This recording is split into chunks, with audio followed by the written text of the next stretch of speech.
Foundations of Amateur Radio. A few weeks ago, I discovered that the regulations for amateur radio in Australia had some definitions that caused me to wonder if 2,312 amateurs in VK, me among them, had been operating illegally. Specifically, it appeared that using a WSPR or Weak Signal Propagation Reporter transmitter of any kind, both computer-controlled and standalone beacons, was contrary to what was permitted in the rules, since in Australia an amateur beacon station means a station in the amateur service that is used principally for the purpose of identifying propagation conditions.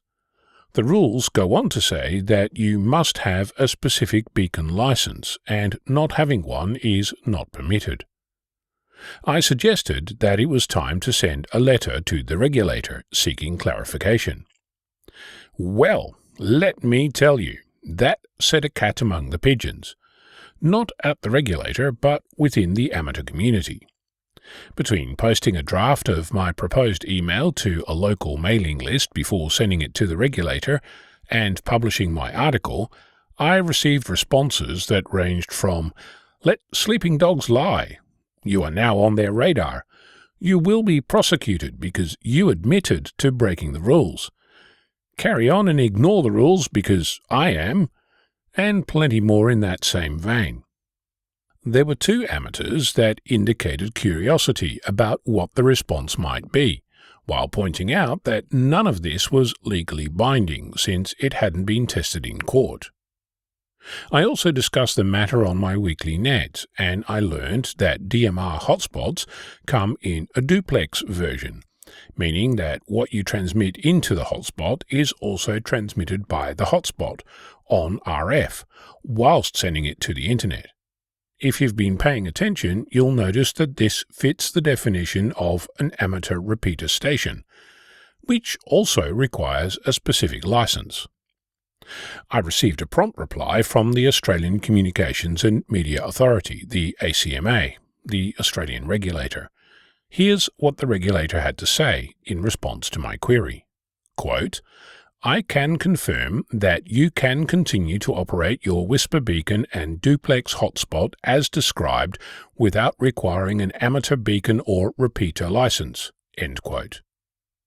It goes on to say, quote, "Operation of these types of amateur equipment is permitted under the current amateur non-assigned arrangements and, as such, will continue to be permitted under the class license arrangements." End quote. As a result, if you've been listening to WSPR on 10 meters, you'll have discovered that my 10 dBm beacon went back on the air 45 minutes after receiving this information.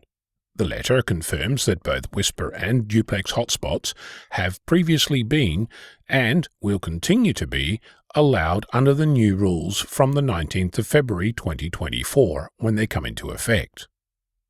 The final paragraph from the regulator sets out the boundaries of where the rules apply.